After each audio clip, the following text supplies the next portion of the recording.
August 1942, Stalingrad Front. German Jeffrader Klaus Hoffmann crouched in his foxhole listening to a sound that made veteran soldiers more afraid than artillery. Not the roar of Soviet bombers or the scream of dive bombers. This was different. A soft whistling, almost gentle, like wind through fabric. Then explosions. Then silence. Then the whistling again. Nachthexen, the soldier next to him whispered. Night witches. The German command had issued a standing order. Any pilot who shot down one of these aircraft would receive an Iron Cross immediately. The desperation of that order revealed a truth German forces on the Eastern Front had learned painfully. The most feared nocturnal raiders weren't flying advanced bombers. They were women in wooden biplanes from the 1920s, flying without parachutes, without radios, without even the basic equipment German pilots considered essential. Senior Lieutenant Najda Popova would fly 852 combat missions before the war ended, more sorties than most German pilots survived. On her worst night, she flew 18 missions, returning to base between each one to rearm and refuel. Her aircraft, a Polikarpov biplane, had a top speed of 94 miles per hour and was so flimsy it could be damaged by rifle fire.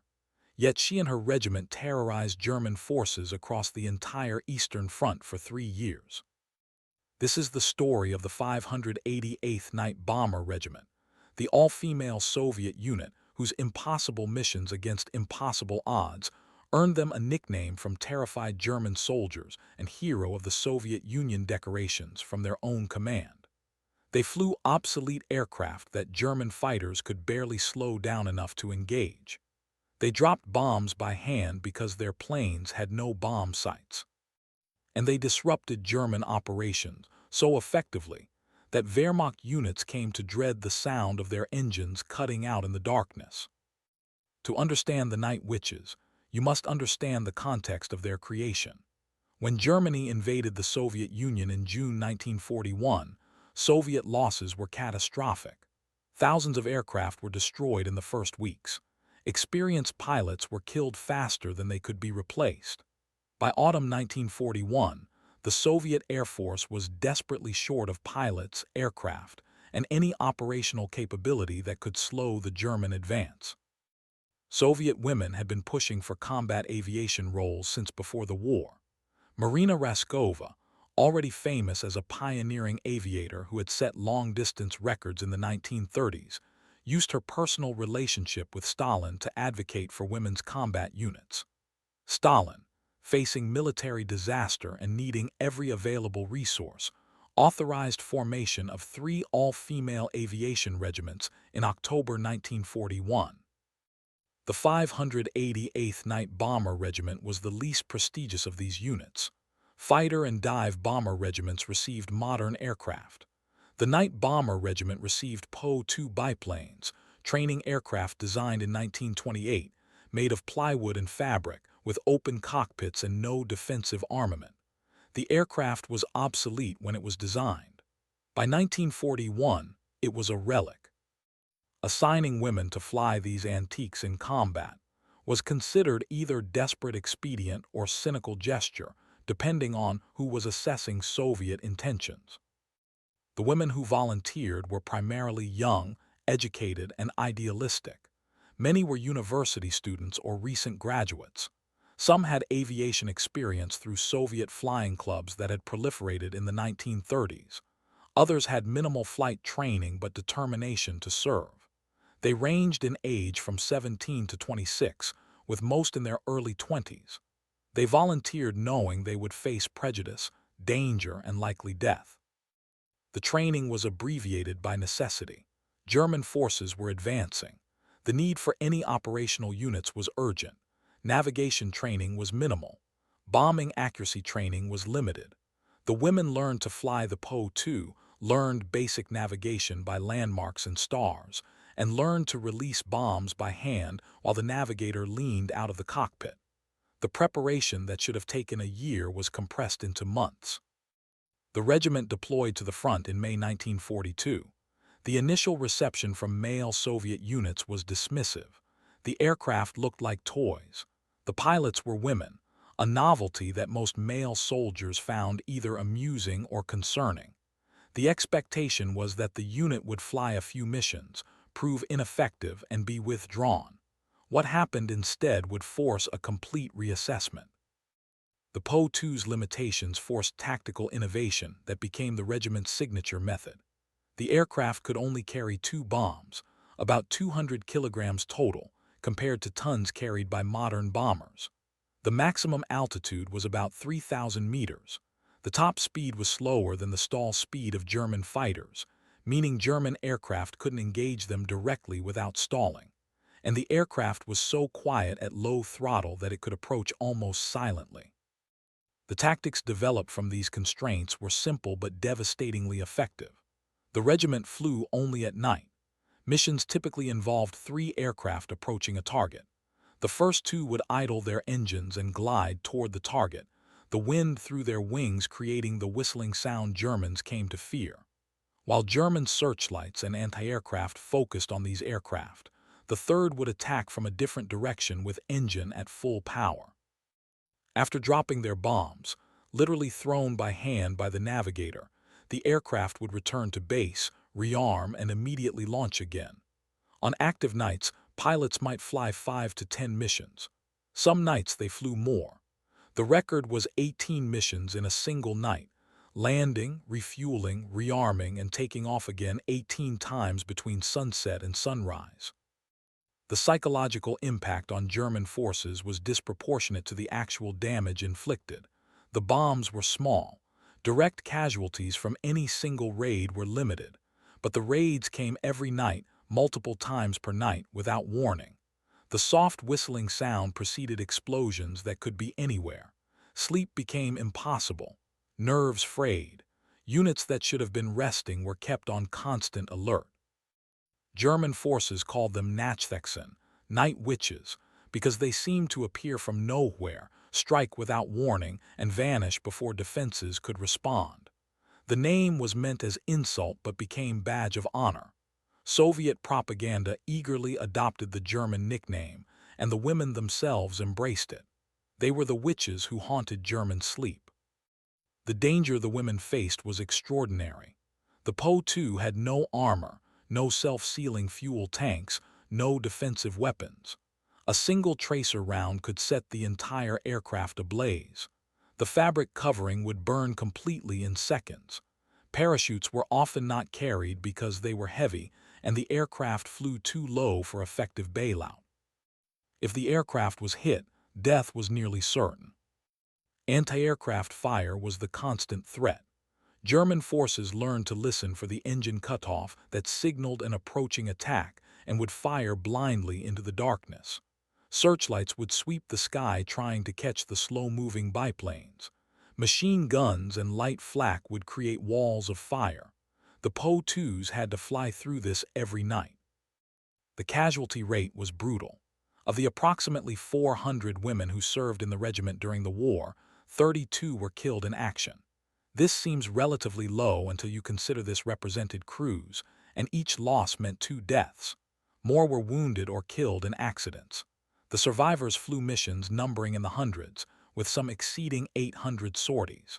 The psychological toll of repeated exposure to lethal danger, night after night for 3 years, was immeasurable. Yevgeny Zhigulenko, who flew 968 missions, described the experience. Every flight could be your last, you knew this. Everyone knew this. You would take off at dusk and see the aircraft ahead of you explode in flames. You continued to the target anyway. You dropped your bombs, returned, and immediately prepared for the next mission. There was no time to process what you'd seen. You simply kept flying. The physical demands were as challenging as the psychological stress. Flying open cockpit biplanes at night in Russian weather meant exposure to temperatures that could reach -40 degrees Celsius. Frostbite was common. The pilots wore leather flying helmets, heavy coats, and boots, but the cold was unavoidable. After hours in the air, returning pilots could barely move their frozen fingers to operate controls. The maintenance burden fell heavily on ground crews, also all women. The Po-2s required constant maintenance. The fabric covering needed frequent repair. The engines were finicky and required careful attention. Ground crews worked through the night between missions, often in darkness to avoid attracting German attention, repairing aircraft that would fly again in hours. Without their work, the flying operations would have been impossible. The bomber payload was pathetically small by conventional standards, but the women learned to maximize effectiveness. Targets were carefully chosen: ammunition dumps, fuel storage, troop concentrations, headquarters. The goal wasn't massive destruction but precise disruption. A well-placed bomb on an ammunition dump could cause explosions far exceeding the bomb's own explosive power. A hit on a fuel depot could deny vehicles their gas for days.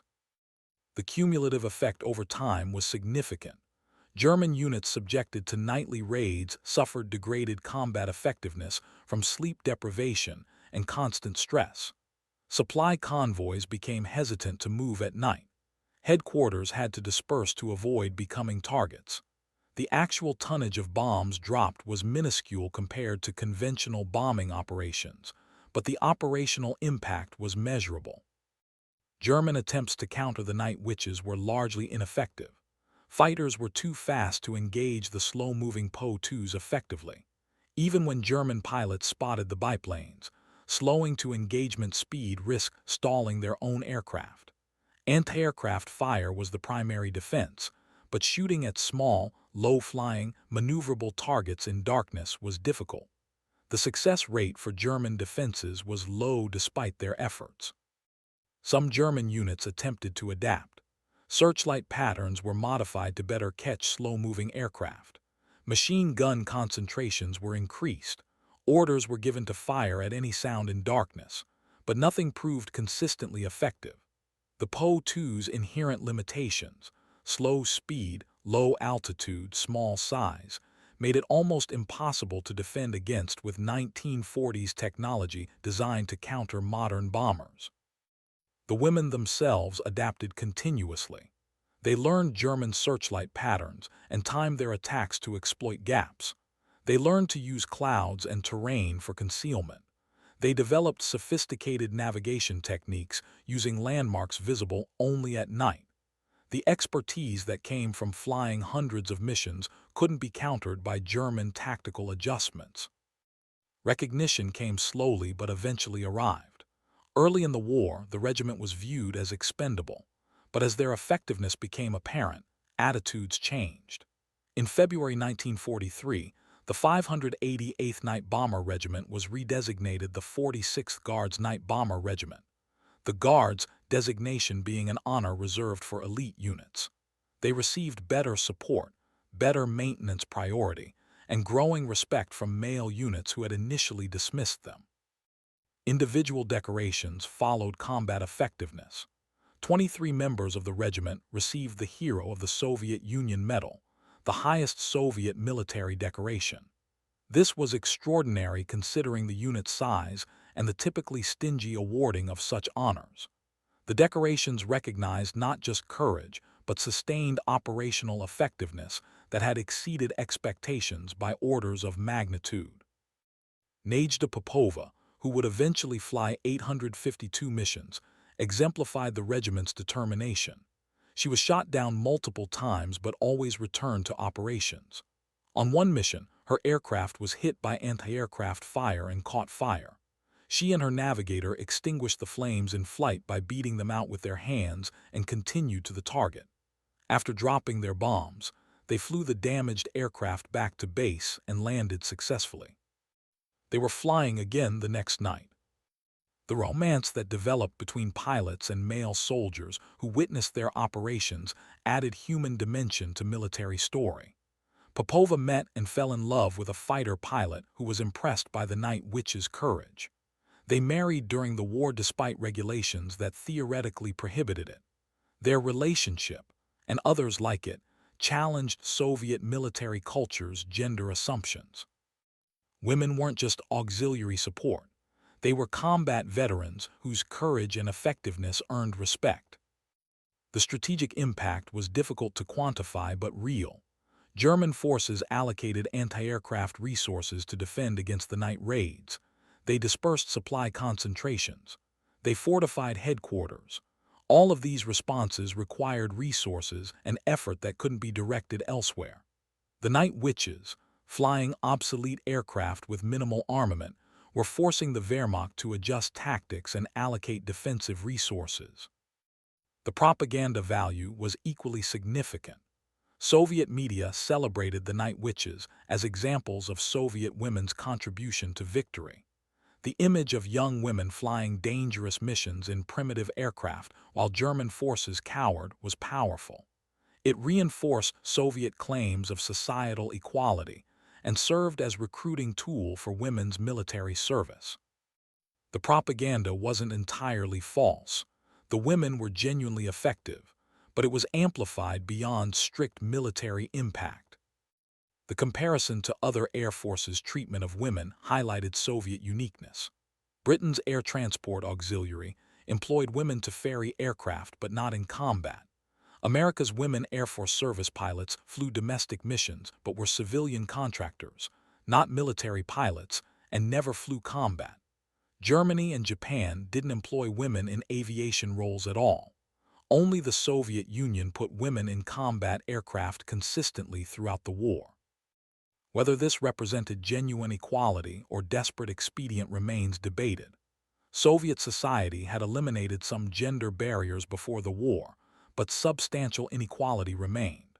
The women pilots faced prejudice from male soldiers, were expected to maintain traditional appearance despite combat conditions, and were often relegated to less prestigious roles within aviation. The Night Witches succeeded despite structural barriers, not because those barriers didn't exist. The regiment flew its last combat missions in May 1945 during the Battle of Berlin.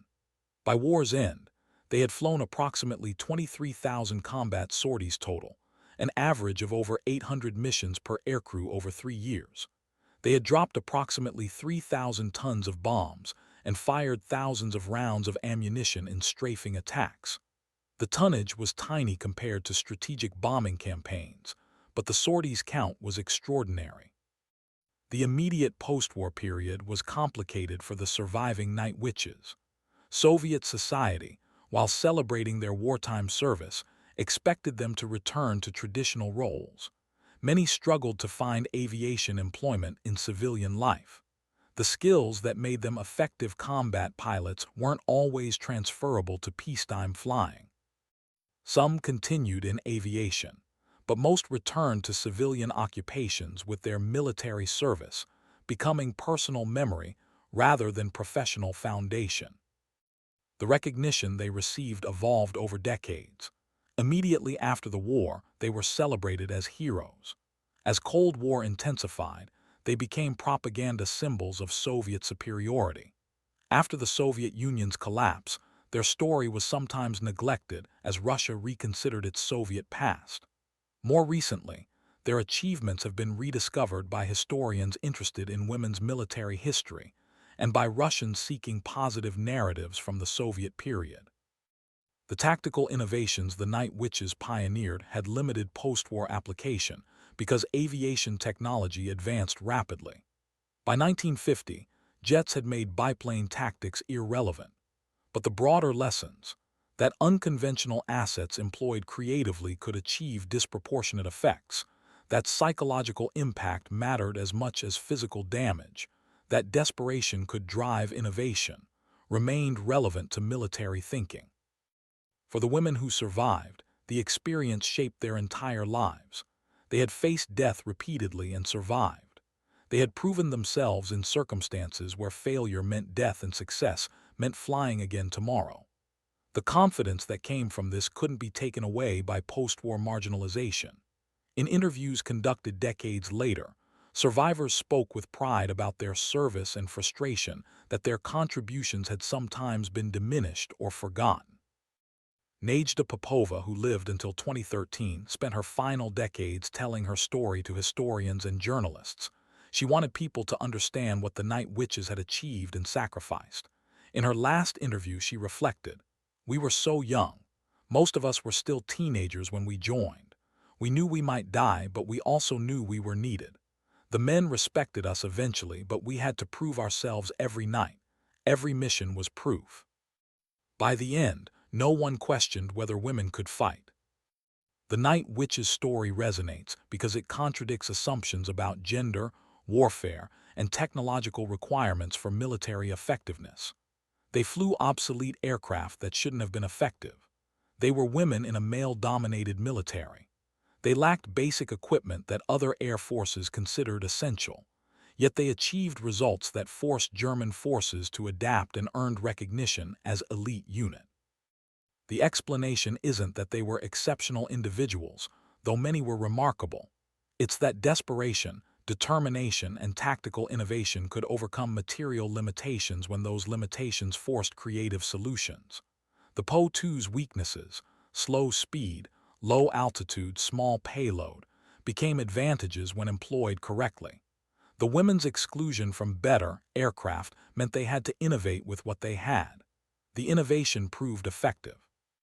The German nickname Night Witches captured the psychological reality of their impact better than any technical assessment.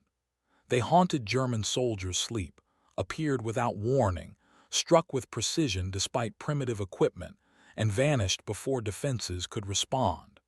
The supernatural imagery was an accident. It reflected the seeming impossibility of what they achieved. The final assessment must acknowledge both the genuine achievement and the complex context. The Night Witches were effective combat pilots who flew dangerous missions with courage and skill. They also existed within a Soviet system that was simultaneously progressive in employing them and regressive in limiting their opportunities. Their success was real and should be celebrated. The barriers they overcame to achieve that success should also be acknowledged. When the war ended, the Night Witches had dropped approximately 23,000 tons of bombs in 23,000 sorties, averaging 1 ton per mission in aircraft designed to carry 200 kilograms. They had disrupted German operations across the entire Eastern Front. They had forced the Wehrmacht to allocate defensive resources against them. They had earned Hero of the Soviet Union medals for 23 members. And they had proven that courage, determination, and tactical innovation could overcome technological obsolescence and gender prejudice simultaneously. The soft whistling of Po-2 biplanes cutting their engines to glide toward targets became one of the most feared sounds on the Eastern Front. German soldiers who heard it knew what was coming: bombs from the darkness, delivered by women they couldn't see, flying aircraft they couldn't catch, in tactics they couldn't counter. The Night Witches earned their fearsome reputation not through propaganda, but through 23,000 combat missions that kept German forces awake and afraid from Stalingrad to Berlin.